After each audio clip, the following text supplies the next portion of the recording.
Hola, bonito miércoles a todos. Pues aquí un día más de Cafeteando Derecho con Sara Chávez. Carla Cuevas. Y pues felices de nuevo de estar con ustedes para pues seguir compartiendo nuestros temas de actualidad, qué es lo que está pasando en nuestro querido México, Baja California. Y fíjate, Carla, que estaba escuchando una noticia sobre, ya ves que han estado, que últimamente este gobierno lo que nos gusta o les está gustando es la reforma a la Constitución. Y pues no es algo que se pueda hacer fácilmente, pero como ya sabemos, o saben todos ustedes, pues Morena ha tenido mayoría en el Congreso Federal y con ese tipo de mayoría, pues pueden llevar a cabo modificaciones a la Constitución, que también implica que los estados también las aprueben para que pueda ser válido y ocupan al menos creo que 17 estados. Sin embargo, de las últimas adiciones o reformas que le quisieron hacer en la Constitución era lo del INAI. Y creo que ayer en Baja California se opusieron varios legisladores y no pasó. Pues vaya. Buena noticia, por favor, hay que reflexionar un poco. Ya no sé si vaya a terminar pasando o no, pero lo importante es que no se aprueben las reformas a nuestra Constitución de Nada manera... más por aprobarlas, claro, sino dar la contra. Que esté, no sé, el gobierno federal o el ejecutivo de la orden y que todos obedezcan, ¿no? Hay que analizarlas, pensarlas. ¿Será verdadero que esta reforma sea importante? ¿Cómo ves? Fíjate que mucho se ha hablado del gobierno actual, que está basado más en un régimen populista. Pues sí. Que quiere convencer o dividir ciertos sectores. Nos está dividiendo. A efectos de pues llevar a cabo sus cometidos, ¿no? O una estructura jurídica en donde, o social política, en donde está vinculado o direccionado a un sector, ¿no? Un sector, y sobre todo pues con la bandera de apoyarlos, ¿no? Es por eso que en esta ocasión nos trajimos aquí a cabina al doctor Luis Burguet, que viene a compartirnos, sobre los retos del populismo y su impacto en las democracias y la resiliencia constitucional. Él cuenta con diversos estudios en filosofía, antropología, sociología y ciencias políticas. Wow. Aparte, también es académico en diversas universidades de Europa. Así es de que lo quise aprovechar. No cualquiera. Y me lo traje a cabina, aprovechando que está aquí en Tijuana. Así es de que bienvenido, Luis. Muchísimas gracias por atender nuestra invitación. Carla, gracias. Es un placer estar aquí. También, Sara, gracias Bienvenido, Luis. Por invitarme. Cafeteando. Sí, siempre visitar Tijuana para mí es un gusto y a veces un poco contradicción, porque con el amor que le tengo al país como mexicano, hay cosas que me gustan y no me gustan, y eso siempre me impulsa a intentar reflexionar qué nos está pasando, ¿no? Y eso un poco guía mis estudios y mis inquietudes sobre hasta dónde puedo profundizar en los temas para darle sentido personal, pero también para compartir lo que voy encontrando. Y el espacio que ustedes abren para mí, pues es un espacio que me permite expresarlo y compartir algunas reflexiones, algunos hallazgos.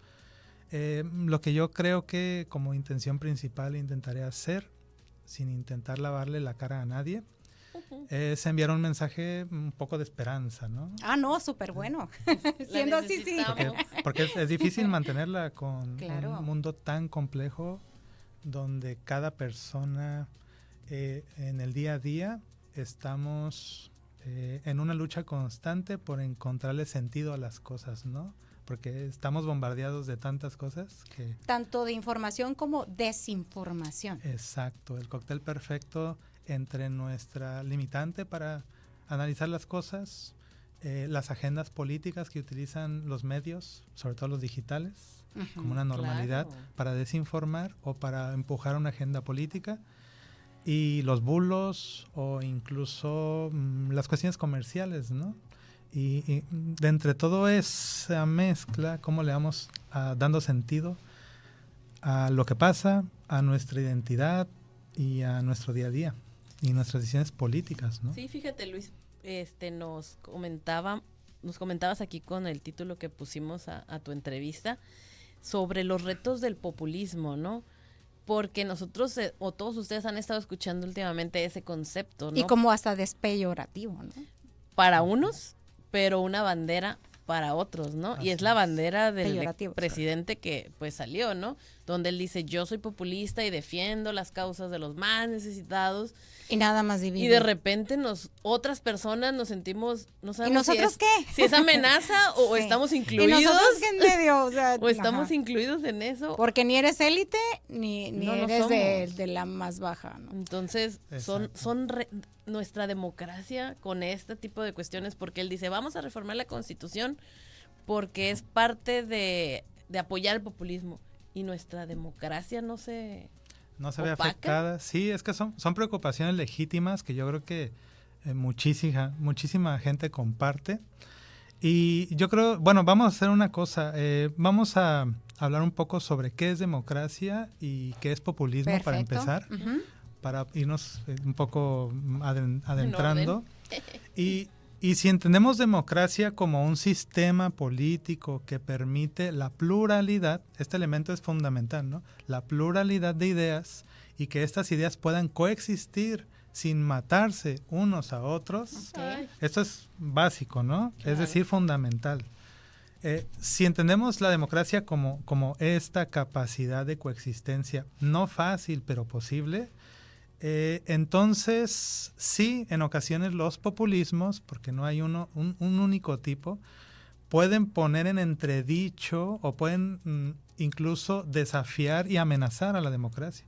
Hay algunos populismos, y ahora iré un poco al populismo en sí, pero para acabar esta idea, hay algunos populismos que se caracterizan por directamente atacar al pluralismo como su principal enemigo. Ok. Es decir, ¿Qué entendemos por pluralismo? pluralismo Pluralismo. es esta idea de el que no piense como yo no cabe en la fórmula. Está en el mi de- contra. Perdón, en el sentido de enemigo del pluralismo, Ok. ¿no? Ah, Porque el entonces aquí pluralismo hay es esto de poner en el contexto social y político todas las ideas, todas las ideologías que viven en una sociedad y que éstas puedan incluso generar sincretismos, coexistir, respetarse en base a un marco jurídico y de derechos, con instituciones que respalden esos derechos y los puedan garantizar, y que estas personas puedan coexistir, ¿no? Cada quien desarrollarse en base a sus propias ideas, y que eso no se vea amenazado por ningún estilo o ideología política o económica. O sea, libre de guerra. Pues por lo menos no libre de tensiones, pero sí libre de amenazas, de violencias de todo tipo, ¿no? Pues sería lo ideal, porque un país está lleno de pluralidad. De Exacto. ideologías Y, diferentes. y lo ideal sería que el que está en el poder respetara pues las ideologías de todos los que va a gobernar, ¿no? Bueno, si hablamos específicamente del constitucionalismo mexicano, pues recordemos que cualquier representante de las autoridades establecidas en la Constitución hace un juramento constitucional de hacer respetar y valerla. respetar y hacer valer la Constitución. Tienes razón. Eso que parece tan obvio, pues a veces parece que no lo es. Pero pues ¿no? es de Porque puro verbalizar nada más. digamos que esas son las reglas del juego, esas son las reglas de la coexistencia. ¿Y se respetan? Pues aquí es donde viene la amenaza de algunos estilos de populismos o algunos comportamientos populistas. Y por populista podemos definirlo con algo muy concreto, ¿no? Pensemos en un patrón de comportamiento, donde el populista se va a comportar siguiendo, voy a decir, 4 o 5 patrones, ¿no? Primero, voy a establecer un régimen de emociones y pasiones. Y eso quiere decir que te voy a decir a quién amar y a quién odiar. Ok, una polaridad total. Exacto, como Check. tú mencionabas, Carla, al principio, ¿no? Vamos Nos a amar dividen. a los pobres y odiar a los ricos. Sí. Y los ricos también odian a los pobres porque pues... Pues es que es una división, ¿no? división, es la Sí, Voy a de arriba establecer- para abajo y de abajo para arriba. Exacto, voy a establecer un régimen de pasiones y emociones que de alguna manera te voy a decir a quién amar, a quién odiar, por qué, ¿no? Quizás esto nos lleva a la vieja fórmula de divide y vencerás, que muchas Pero veces es se solo un repiten. juego, o sea, también tienen a las dos partes divididas en su... Pues se puede ver como un favor? juego, como un estilo, pero eso tiene consecuencias que van más allá de un juego en el sentido solo práctico, ¿no? Tiene consecuencias contra el pluralismo, es decir, contra aquellos que no forman parte Ni de una estos ni de sectores. otra. o que son el sector a odiar. Claro. El segundo Punto. patrón de comportamiento es nacional proteccionismo, ¿no? Check. No, pues sí. Necesito establecer una fórmula nacional proteccionista donde ahí incluso puede entrar en algunas formas de populismo la victimización. ¿Qué? Aquí voy a decir algo que, bueno, es solo mi responsabilidad, lo digo como cualquier ciudadano. En algunos rasgos históricos o en la forma que nos educan en los sistemas educativos públicos, algunos, la historia está llena de el mexicano es la víctima Claro. de los demás, de los extranjeros, el mundo es contra nosotros, pudiéramos Pues ser muy, mejor. muy AMLO el estilo, ¿no?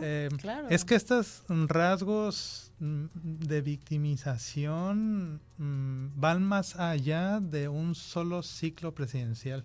Ujú. Hay unas características quizá de dinámicas, se pueden decir culturales, pero también educativas, que quizás son todavía más concretas, donde nos enseñan a, podría ser mejor, pero es que esto me hicieron. Y mantenerse en la victimización permanente quizá termina siendo, con esa expresión moderna, tóxico, ¿no? Claro. O sea, por supuesto, estoy de acuerdo que hay que aceptar cuando una persona es víctima porque eso le pone palabras a la situación y le ayuda a enfrentar el problema. Pero no puede uno aparcarse ahí. Ujú. Y en la educación mexicana a veces, en la forma que nos enseñan la historia de México, Bueno, sí es cierto, buen punto. y bueno, esto no es solamente o exclusivo de México, ¿no? Para balancear un poco esto, hay muchos otros lugares donde los temas educativos pues tienen sus propias historias, héroes, villanos, mitologías, Como en todo país, como en todo toda área. país, Ujú. un héroe, un villano, ¿no? Pero cuando solo haces el énfasis en tu condición de víctima, pues también le rompes la posibilidad a las personas de, oye, pero no todo el mundo está contra mí, Ujú. ¿no? ¿Por qué no puedo ser parte de un entorno global? No, está muy difícil porque ¿Eh? aparte ahorita a estas personas que el Estado ha considerado como víctimas, pues son todas a los que ellos dicen, yo voy a apoyar a todos los desprotegidos. Y los vuelve víctimas porque dice, tú no puedes, Y las que eran víctimas te voy a vuelven ayudar, ser ¿no? más Y entonces víctimas. crea tanta gente en esa condición. Es que aquí hay un muy buen punto, Sara. Es verdad que en la pluralidad o en las democracias, como cualquier democracia del mundo y la mexicana pues parte de ellas, en las occidentales, hay sectores de la población que hay que aceptar. Han vivido en la sombra o han vivido detrás. También, exacto, Han vivido sin tener rostro, han vivido sin Ni tener voz. voz. Ujú. Lo vemos en la historia incluso del constitucionalismo mexicano, ¿no? Cómo se han hecho intentos de incorporar corrientes políticas y grupos políticos a la Constitución como partidos o como incluso cuando se Sectores. crearon las famosas plurinominales en los Ajá. congresos, era intentar Apoyar. traer de la sierra a esos guerrilleros y darles una salida política Y institucionalizada. tomarlos ¿no? en cuenta aparentemente. Pues sí, hasta cierto punto sí, hasta cierto quizá no, eso se puede debatir, pero ya les das un rostro, Ujú. ¿no? Si Una entendemos oportunidad de formarlos parte. Exacto, porque al final quizá la premisa fundamental es en la democracia se entiende en el sentido de que es posible siempre y cuando todos sean parte de la democracia, ¿no? Y aquí ya un primer punto a mantener en la mente y luego lo podemos traer a colaciones. ¿Hasta cuánto soporta la democracia y no se rompe cuando muchos dejan de ser parte del juego democrático? ¿No? Entonces, en este patrón de comportamiento populista, pues los populistas son capaces y han sido capaces de identificar que hay grupos que han sido dejados atrás, que no tienen rostro, y ellos se han vuelto los rostros. Sí, pero ¿no crees que esos grupos a lo mejor sí son grandes, pero ellos los hacen más grandes todavía? Pues para efectos de dividir. Sí, habrá grupos auténticos, legítimos. Ajá, claro, los que sí no de los- verán son súper vulnerables. No los cuestionamos, pero también habrá grupos de interés que aprovechando esa bandera pueden ir Claro. adelante con ella por algún beneficio, porque pues en el contexto ideológico es más complejo, Nos ¿verdad? conviene ser de esa parte Dividir. vulnerable, aunque no lo seas realmente. Exacto. Sí. O vulnerable por una parte, pero pues también por otra tienes beneficios. Sí, pues por eso te vuelves según... Yo también soy parte de ese populismo porque te llega a convenir. A muchos sí, pero vamos a ponerle esto desde una perspectiva sociológica, si quieren. Okay. Porque mi intención es el discernimiento sobre, sí, es verdad que hay gente que va a aprovechar estas cosas, pero hay gente que sí le puede beneficiar en el sentido de ser parte de algo y que eso le beneficia en su vida, que al final todos quisiéramos una nación donde todos se beneficien de alguna manera y tengan pues cierta calidad de vida, ¿no? Y felicidad. Claro. Que se vale, claro. Que disminuye las tensiones sociales. Y tú mencionabas, Sara, que le mencionaba al presidente, populista, sí lo soy. Bueno, no es el único político que lo ha dicho. Lo han dicho muchos antes que él. En Francia ha pasado. Un político francés pues, de los años 50 más o menos, se me acaba de escapar el nombre, a ver si me acuerdo, pero si por esto me dicen populista, pues sí lo soy, ¿no? Pero él de corte de derecha, ¿no? Ok, pero tenía tintes populistas. Sí, se comportaba como tal, porque hacía estos patrones, ¿no? Para volver llegar a los patrones. Llegar al poder. Primero era la parte, la intención es llegar al poder, pero utilizando estos patrones populistas, ¿no? División, la fórmula amigo-enemigo, el nacional proteccionismo, nos han quitado, utilizando, reforzando esta victimización. De cierto sector. El régimen de pasiones y emociones, a quien odio, a quien amo, y por qué. Y luego una economía política. Y economía política en el sentido de que van a utilizar el dinero políticamente. No, pues entonces, check. Sí, sí, cada quien haga su examen. Estos patrones de comportamiento nos ayudan a identificar este fenómeno que es tan dinámico, porque precisamente una de las críticas a los estudios sociológicos sobre el populismo o los nacionalismos e identidades es que el populismo precisamente es tan dinámico porque depende de los contextos y muchas fuerzas en los contextos, que luego pueden variar estas cosas, pero estos patrones ya nos ayudan a identificar, bueno, si hace esto, si es populista. Ahora, que eso ponga en entredicho la duración de una constitución o que vaya a desafiar el pluralismo constitucional, habrá que ver caso por caso. Claro, y aquí la pregunta que ahorita regresando vamos a ver si podemos llegarla a contestar. ¿El populismo es bueno, malo o depende? Vamos a ver. Muy buena pregunta. Depende de no sé, pero muy buena pregunta. Ya lo veremos. Sí. Ahorita regresamos.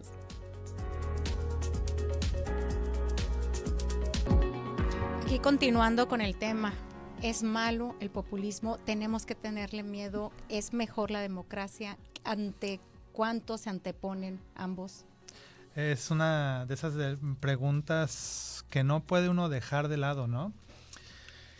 Bueno, el populismo no es un juego, pero vamos a empezar por reafirmar que el populismo tiene varias características y una de las más concretas es que es un estilo, ¿no? Y el populismo como estilo, como característica, es básicamente ese comportamiento que habíamos narrado, pero que ese estilo sí puede llegar a ser negativo y generar si se abusa de él, romper un sistema constitucional y romper una democracia, ¿no? Eso ha pasado. Pero pueden coexistir. El populismo, mira, hay varias teorías sobre que intentan hacen el énfasis en esta pregunta y una de ellas es que el populismo puede ser bueno y malo. Okay. ¿No? ¿Qué quiere decir esto? Bueno, quiere decir que reconoce que el populismo que permite visibilizar a esas personas que no son parte, que no tienen rostro, pues eso es bueno para una democracia. Okay. Y eso ocurre muchas veces en movimientos políticos que todavía o no son partido político o ya se conforman como partido político, pero todavía no están en el poder. Porque aquí hay que tomar en cuenta una dinámica. No es lo mismo un movimiento con estilo populista como movimiento fines político, pero sin poder, en el poder o después del poder. Bueno, sí es cierto. Es diferente. cuando están antes de tomar el poder, visibilizan muchas cosas. Y si, como dices, gente o sectores que no tenían visibilidad, no Exacto. tenían Son la voz, mejor no tenían voz. bandera. Pues. Son su mejor bueno, bandera. es un vehículo Ahorita eficaz. ha sido su Es un mejor vehículo bandera. eficaz. Está pasando y ha pasado en Francia, Italia, España, México. Alemania, en México, en Estados Unidos. Porque fíjate que te comentaba hace rato que generalmente tenemos la creencia, o al menos yo sí, que es más populista, pues regiones más de Sudamérica, pero también en Europa. Sí, el populismo, yo diría que es un invento europeo, Fíjate. ¿no? En el sentido, porque son los registros más claros que hay, digamos. El populismo, por ejemplo, si tengo que establecer una fecha, empezó en Grecia en 1978. No, pues ya con eso. ¿no?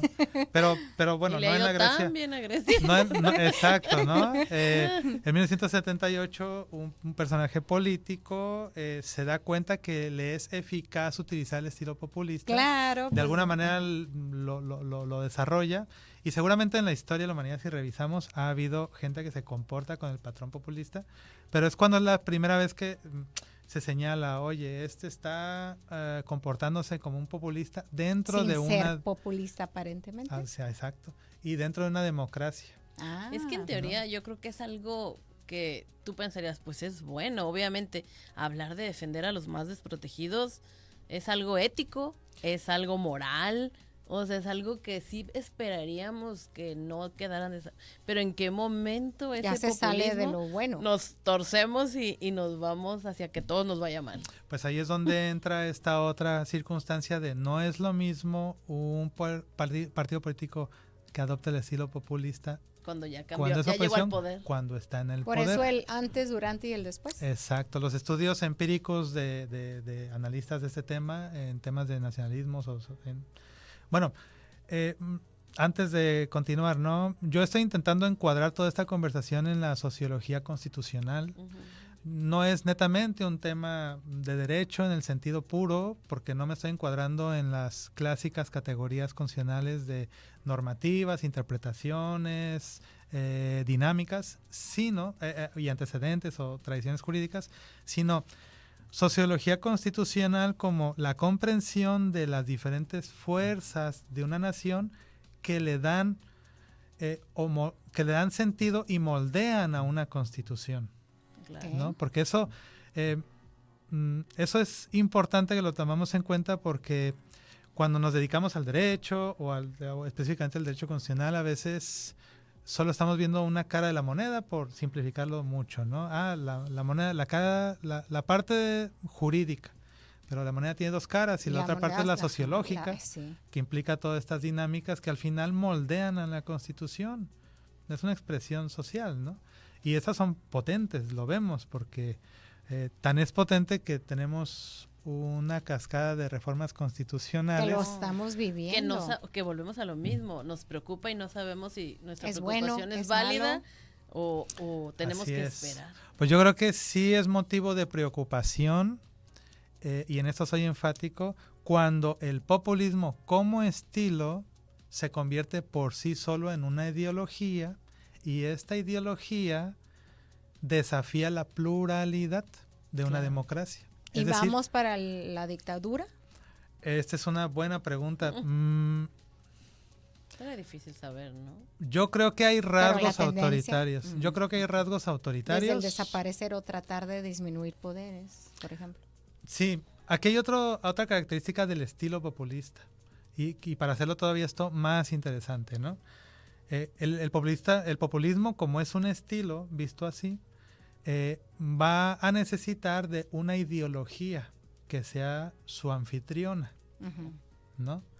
Y esto ha pasado en muchas partes del mundo. Hay ideologías, por ejemplo, socialdemócrata, comunista, capitalista, liberalista, o una mezcla de estas, porque las hay, que adoptan el estilo populista, porque es eficaz, Para llegar al poder.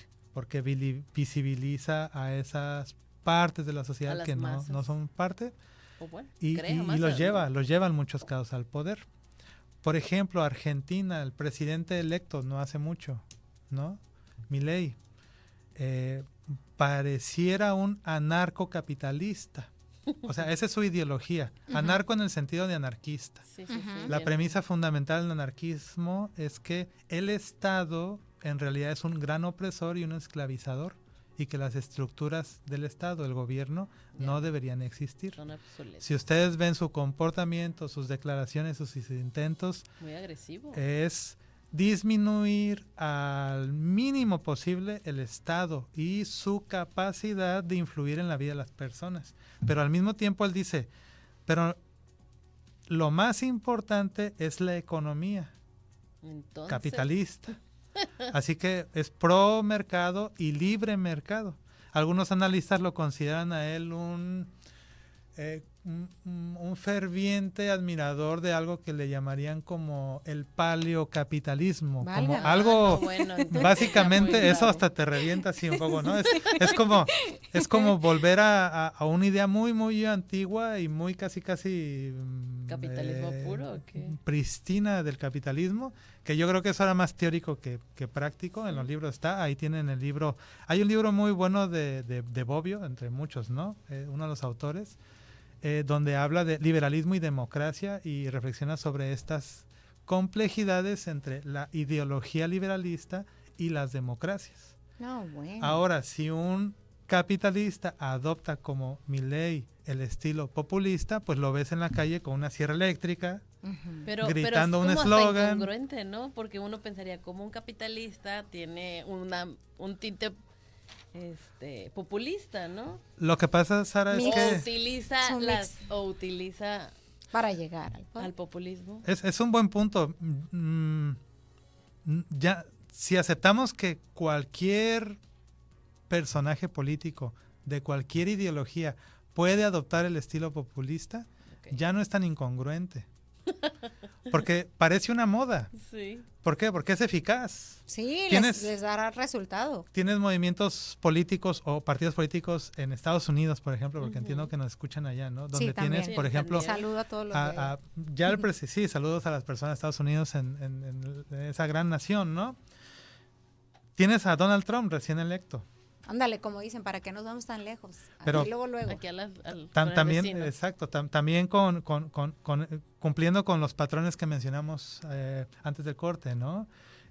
Comportándose con la fórmula amigo-enemigo, pero con una variante, porque su ideología es diferente a la ideología en México de López Obrador. Pero no por eso deja de ser populista, ¿no? Exacto, por lo menos no de adoptar el estilo, ¿no? Ujú. Es decir, él en lugar de, él sí desafió a las élites, pero a las élites políticas, desde la élite empresarial. Por eso está Mira. Elon Musk con él. Él dijo, ellos están contra Tonto no es. ellos están contra el pueblo porque ellos han causado este desastre y el único que lo puede solucionar soy yo, ¿no? Y la misma fórmula amigo-enemigo. Nada más que aquí variaron los personajes, ¿no? En la élite, pero política. Es lo que comentábamos, ¿no? O sea, Exacto. el populismo agarra a las masas, pero no siempre a las masas más, digamos, de extractos más abajo. Puede agarrar una masa en medio, como en Sí. Estados Unidos, ¿no? Sí, porque como cada país y cada contexto tiene su propia estructuración, hay lugares donde el grupo mayoritario o con más capacidades políticas para decidir su futuro político, no necesariamente es en ese caso la gente menos Con menos. menos Entonces- favorecida, sino con más capacidades. Populismo no es igual a pobres. No necesariamente, no necesariamente. Populismo, si nos mantenemos sobre la idea de que es un estilo, ese puede ser, digamos, albergado en cualquier ideología. Y de ahí combinaciones, pues un socialdemócrata se puede comportar como populista, como a veces pasa en España, o tienes, por ejemplo, los de derecha de Marine Le Pen en Francia, que también se comportan ella, como su papá de ella, como populistas. Tienes en Italia a la primer ministra italiana, que también a veces se comporta con este estilo. Pues Incluso porque saben que les está funcionando. es que es potente. Madre Sí, santa. ya estamos viendo. Sí. El eslogan de Meloni, es su apellido de ella, Ujú. era el mismo que el de Donald Trump, como el de Make America Great Again. Sí. Resollevare la Italia, en italiano, ¿no? Es volver a ser grande Italia. El mismo eslogan, o sea, ¿por qué funciona? En ese sentido, la globalización nos enseña que el populismo también y está presente en todas partes. Es un producto que se puede vincular Adaptar con tantas a dinámicas. las necesidades del que lo compre. Exacto. Las necesidades geográficas. Y se adapta, lo adaptan. Porque aquí es donde cabe la pregunta, bueno, ¿cuál es la ideología que está siendo la que está recibiendo, la anfitriona del populismo? Porque esa es la que sí nos va a explicar en la ideología concreta, si es que se puede discernir, porque se puede, ¿no? A ver, ¿qué es esta ideología? Y entonces ahí hay que ver quiénes se benefician, qué está detrás. O sea, sobre todo ¡qué eso. miedo! ¿Qué está detrás? Porque ideología la podemos entender como un grupo, un conjunto de intereses que tienen objetivos en común para beneficiar a un grupo determinado. Por ejemplo, socialdemócrata como ideología de categoría general, ¿no? Bueno, me interesa que toda la sociedad participe en la democracia y que haya un estado de bienestar donde no dejes a todos afuera. Entonces ahí vienen pensiones sociales, ayuda al que no tiene trabajo, un buen sistema de salud pública. Ese no es el de nosotros ahorita. Yo creo que México en este momento no. No estamos en ese. Ojalá. A mí me ha costado trabajo identificar la ideología del movimiento morenista. Actualmente es que es bien complicada. Pero si lo tengo que resumir en pocas palabras, yo diría que es un moralismo inconsistente. No, pues. Que no ayuda a nadie. No, bueno, al ser inconsistente, pues también es incongruente. Como claro, dices, porque ¿no? das pensiones a los más necesitados, pero le quitas la salud, le quitas la seguridad. Exacto, le quitas otras cosas que también son fundamentales. Entonces, es que es donde viene la gran, parte, ¿no? La gran paradoja, ¿no? Si lo que estamos analizando es que voy a hacer parte de aquellos que no formaron parte, pero al mismo tiempo ataco la pluralidad y dejo afuera a otros, pues no estoy resolviendo la situación. Y eso pone en entredicho esta situación deja clara esta primera idea antes de la pausa ¿cuál puede ser el populismo peligroso para la democracia y para la Constitución? Pues aquel que ataca la pluralidad, aquel que deja fuera. Pero ¿qué Ese es el rasgo distintivo, ¿qué palabra ¿no? nos utilizaste ahorita? La de ¿cómo lo identificas tú? Cuando ataca la pluralidad. No, pero ¿cómo lo definiste el populismo de AMLO? Lo de ahorita. Como un moralismo inconsistente. Es que él habla mucho de eso. Moralismo ¿no? inconsistente. Mira, en el análisis, digamos, hermenéutico o kantiano de la ética kantiana de su comportamiento, tiene muchos rasgos kantianos él y bueno, muchos políticos los tienen. Pero eso no lo hace una persona ética. Claro. No, una cosa es el dicho, otra cosa es el hecho. Sí, pues él Hay se que la pasaba hechos. alegando su moral y de alta moral como sus funcionarios de alta moral. Y nada que ver. Y por ejemplo, ¿tú le ves que esto se repite con nuestra actual presidenta Claudia Sheinbaum o está agarrando otro tinte? O está yendo peor. Bueno, quizá yo me siento escéptico y creo que hay que dejar pasar un poco más de tiempo para poder hacer un balance más concreto, pero sí se sigue convalidando que en nombre de unos se deje a otros fuera. Ninguna democracia en el mundo ha soportado cuando los grupos sociales llegan a una división tal o una distancia tal que rompe ese consenso y, eso es lo que está pasando. Y ese acuerdo. Y eso nos podría llevar ya a abrir otros debates y otros diálogos sobre la balcanización de México, si la identidad nacional sería capaz de mantener esa cohesión, es decir, ¿cuáles pueden ser las formas de identidad nacional del mexicano o mexicana, ¿no? Pues la identidad civil, por ejemplo, ¿no? Como civiles, la identidad histórica o religiosa, o étnica, o si quieren con corte indigenista. Si se fijan, hay muchas variables de identidad que además coexisten y conviven entre ellas. Si la brecha es tan alta, donde ya la identidad no sea algo que se reconoce en la otra persona como algo que nos asemeja, sino que nos divide, eso puede romper una democracia o hacer que una Dios. constitución no sea suficientemente capaz de resistir una vida de ese Claro. tipo. Es ¿no? lo que estábamos viendo, que con tanta reforma, ¿qué pasa? ¿Qué va a pasar? dónde ¿A dónde vamos? vamos? Pues sí se ve, yo creo que es claro, mucha gente estará de acuerdo, o los que no, pues que nos llamen o que nos escriban, ¿no? Así es. Claro. Yo digo porque sí es claro que todas estas reformas constitucionales intentan dejar atrás un periodo que más o menos empezó en 1994 en la vida constitucional del país y el país asumió como ideología, digamos, el liberalismo, Ujú. que luego eso hay que matizarlo, pero liberalismo para hablar en general. Y con eso creó una estructura de gobierno y un aparato de Estado que permitió la separación de poderes basado en un marco jurídico que por característica el liberalismo impulsa la idea de los derechos individuales Ujú. y garantías de estos derechos individuales. Y así moldea las instituciones, la corte, los tribunales, los límites a las autoridades ejecutivas o Ajá. legislativas. Esa es una característica del liberalismo como régimen en su vertiente política, Ujú. no solo económica. Los movimientos constitucionales que vemos parece que van a dejar atrás ese periodo, si lo queremos empezar a ver de esa manera. Fue un periodo liberalista. ¿A qué otro periodo? Yo todavía no lo sé. Ay, Porque Oye, Luis, pero es todo esto, ¿por qué seguir reformando algo? O sea, bueno, sí entiendo que ellos traen su nueva ideología, pero ¿por qué reformar la Constitución y no hacer una nueva Constitución? esta es buena pregunta, Sara. Yo creo que eso es algo que quizá es a la mexicana, en una como forma todos los... en una como forma todo, ¿no? es Vamos una- a marchar. yo la veo como una tradición a la mexicana, pero es que tiene su importancia. Miren, ¿O tiene su fondo también? tiene su fondo, su importancia y tiene sus repercusiones.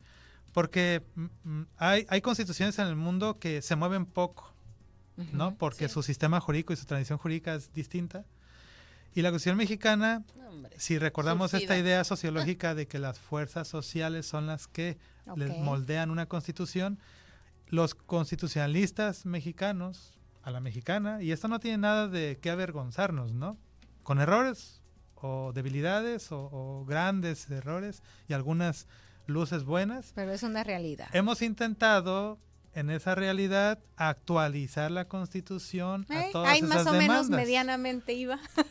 ¿Cuál es el riesgo? Estudios como los de la Universidad de Texas, que tienen incluso una página en internet sobre la durabilidad de las constituciones, creo que se llama Constitutional Comparative Project, y ahí puedes entrar como jurista a la base de datos de todas las constituciones del mundo y ver los principales motivos de por qué una constitución dura o no dura. Y hay un tema interesante. Ellos Vaya duro. encontraron unas cartas que Thomas Jefferson le hizo a, creo que fue Tommy Lee, se llamó, un general, y le escribía con su preocupación de que el ser humano, al ser un ser tan cambiante y lingüísticamente complejo, su conclusión de Jefferson era que las constituciones duraban un promedio de 19 años. No, pues ya. Lo que encontraron en esta investigación en Texas, más o menos por ahí del 2008 a 2011, que fue esta investigación, y continúan haciendo trabajos, es que es verdad que las constituciones más o menos duran una generación. O sea, las generaciones cambian, cambiamos O sea, las personas. Era hasta necesario que Porque necesitamos estemos viviendo esto. adoptarla Yo creo que nuestras México nuevas encontró esta necesidades. fórmula para adaptar su constitución. Lo que pasa es que a veces hay que preguntarnos a qué ideología obedeció Ajá. esa reforma. O porque- hacia dónde va, ¿no? Exacto. El conjunto de Y reformas. eso es lo que no queda claro. La de esta, O no siempre ahorita, es- ahorita no entendemos, bueno, o- yo no sé alcanza a vislumbrar todavía. ¿no? Pues pareciera una ideología socialdemócrata, pero no, Cuando le pegas No, al no, Poder no. Judicial, cuando quitas no. los organismos autónomos que te dan un poco de democracia, pues no. ¿Dónde queda, no? Por lo menos liberal no va a ser. O sea, la ideología liberal no va a tener la mayor vida en la Constitución. Pero miren, hay una anécdota que quiero traer aquí a colación. En la Universidad Pompeu Fabra en 2017 se hizo un foro para celebrar los 100 años de la Constitución mexicana. Y el subtítulo era algo así como 100 años de la Constitución mexicana, Hecha la mexicana. Ay, no. Parecido, Carla, parecido era lo que nos queda de ver. No. Y eran un grupo de académicos de todas partes del mundo. Qué pero vergüenza. invitaron pues académicos de jurídicas de la UNAM y estaba ahí Héctor Fix-Fierro, que pues, ya falleció, estaba Diego Valadez, estaba Pedro Salazar. Y Héctor Fix-Fierro dijo algo muy importante. Dijo que él veía la Constitución como una especie de semáforo o pantalla con luces que se prendía y apagaba en diferentes momentos. Bueno, sí. Y Ahorita cada está uno todo de esos, encendida. exacto. Cada uno de esos focos, Entonces, cada uno de esos focos son una ideología. Pero ¿qué pasa cuando todas las ideologías compiten por la supervivencia?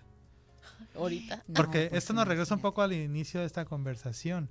La democracia entendida como pluralista, lo que intentaría es, incluso con tensiones, porque la democracia no es fácil, a veces no nos gusta nuestro vecino, pero Pues tenemos que coexistir. Sí. así es. Entonces, Aprender. intentar pues, no matarnos unos a otros. Ay, no, espera, eso faltaría, ¿no?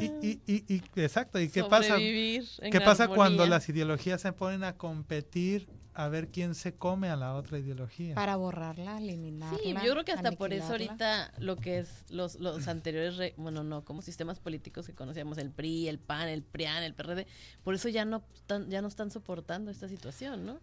Están, Se ven débiles, rebasados. están rebasados, pero el populismo les está ganando, o sea, ocupamos algo nuevo, Es que algo el novedoso, algo- populismo aquí en Esperamos que México, llegue algún buen líder. pues yo creo que sí falta claridad en el sentido de autenticidad, ¿no? De líderes que sí tengan una ideología clara y que la gente se sienta identificada con esa Que a lo mejor con ideología. unos tintes de y a lo alguna mejor otra, es tiempo pero de dejar morir a esos partidos que ya no les funcionó. Como tú dices, a lo mejor generacionalmente se acabaron ellos. Tiene que haber otra nueva. llegaron a su periodo de vida. O sea, ya dejemos esos partidos. Pues ¿no? quizá Tienen van que- a representar un grupo mediano, grande, pequeño, cada uno, pero finalmente seguirán siendo ideologías que pueden ser representadas, que eso es lo importante de una constitución, que sea plural, ¿no? Fíjense, durante las elecciones en Italia, en las nacionales o en las locales, Ujú. a veces tienes en el sistema electoral hasta 200 partidos políticos. Ay, ¿cómo crees? No, qué horror. Y entonces Imagínate esos- darles presupuesto a todos. Son un número de No, coaliciones, solo faltaba eso. son un número de 20. coaliciones bien complejas. A veces cuando vas a votar a nivel municipal, llegas y está la planilla y tienes como 30 partidos para pues un así municipio. le vamos a hacer ahora con el ¿no? Poder Entonces, Judicial. Ándale, para que irnos tan lejos. hacen coaliciones. Bueno, pero es que esto lo que manifiesta es que las democracias, uno de los problemas de las democracias es la pluralidad por sí puede ser un problema o un reto, ¿no? Es decir, tantas ideologías alberga que cómo las pones de acuerdo. Entonces, muchas fórmulas políticas lo que hacen la típica coalición, ¿no? ¿Para qué? Para más o menos encontrar Sí, valores claro. o intereses comunes e ir adelante juntos, ¿no? Así han ganado a nivel nacional, por ejemplo, en Italia. Ganó una coalición donde estaba Berlusconi, que también tenía su estilo populista. Y hay una cosa que quizá las personas que siguen las noticias en Estados Unidos les va aquí a interesar.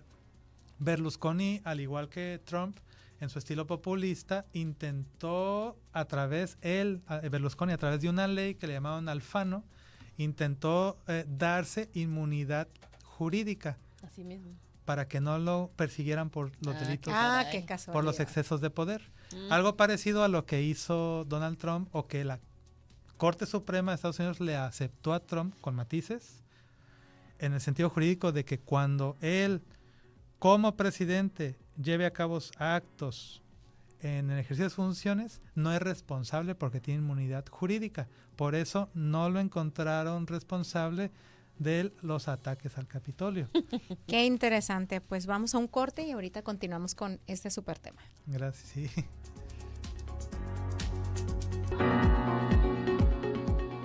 Bueno, pues ya llegamos ahora sí a la recta final de esta interesantísima información. Así como a nosotros, yo creo que a ustedes también les está explotando un poquito el cerebro para entender qué es lo que está pasando real aquí en México de una manera o de una visión sociológica, filosófica, porque pues de repente sí es mucha información, pero si nos damos cuenta, pues todos tienen su porqué, ¿no? ¿Y hacia dónde vamos? Y hacia sobre dónde todo? vamos. Y una de las preguntas que queremos ya como para finalizar, Luis, es ¿Qué hacemos entonces con nuestra Constitución? Tú nos dices, la resiliencia constitucional. Fíjate qué padre concepto aplicado a la Constitución. ¿Qué va a pasar? ¿Se va a morir nuestra Constitución? ¿Va a aguantar tanto jaloneo? ¿Qué hay que hacer? ¿Tú cómo lo ves? Miren, sí es un riesgo real que hay que medir porque mientras las diferentes fuerzas políticas pierdan atributos políticos para ser parte del acuerdo constitucional, eso cada vez más va a poner en entredicho la capacidad de la Constitución para adaptarse gracias a las corrientes políticas, y por otro lado va a causar un problema que puede terminar por romper a la misma Constitución. Y me explico. Para que una Constitución se mantenga a lo largo del tiempo y no caiga cada generación en todo un proceso plebiscitario, es necesario que la Constitución sea capaz de ser flexible. Una flexibilidad que le permita adaptarse a las circunstancias y demandas sociales de su contexto, de su nación. Sí, no puede estar estática. Exacto. De su nueva generación. Exacto. Es decir, no son recomendables categorías normativas cerradas, sino categorías normativas sensibles. Pero ¿hasta cuándo se considera que está demasiado parchada, por decirlo así? Sí, porque sí debe de tener modificaciones, reformas, adiciones, pero ¿cuándo ya está parchada de más? ¿O no nos tendremos que preocupar por eso? Es que sí, yo creo que comparto la preocupación del parche, porque yo cuando fui estudiante aquí de la universidad también nos preocupaba. Y es verdad que uno dice, bueno, pero entonces ¿cómo la parchamos, no la parchamos? ¿Hasta cuándo resiste esta tela, no? Bueno, la cuestión es que esa analogía nos deja un poquito cortos a las demandas sociales reales. Okay. Porque, ya no me voy a preocupar. es decir, yo creo que es mejor buscar otra analogía para la preocupación esta. ¿Por qué? Porque la analogía de hasta cuándo la parchamos como que pone en entredicho la capacidad de esa tela de resistir, ¿no? Porque tarde o temprano se rompe. Sí, es verdad. Pero, ¿por qué no buscar la fortaleza de la adaptabilidad de la Constitución? Verlo en sentido positivo, ¿no? Esta resiliencia. Me parece mejor. ¿No? Esta adaptabilidad de, bueno, para bien o para mal, limitados o no, claros o no, los constitucionalistas a través de los diferentes periodos parlamentarios han buscado que ahí se hagan los principales acuerdos políticos de la nación, para que la nación no se rompa, ¿no? Okay. Eso no quiere decir que todo se haya hecho bien y que este cúmulo de parches no represente por sí solo un problema. ¿Por qué? Porque también dentro de los estudios de la durabilidad de las constituciones, una de las conclusiones es que cuando una constitución se vuelve demasiado flexible, se codifica a tal grado que después se vuelve por sí mismo un problema ese código. Okay. ¿No? Oye, se vuelve inamovible, puede causar el efecto contrario a la flexibilidad.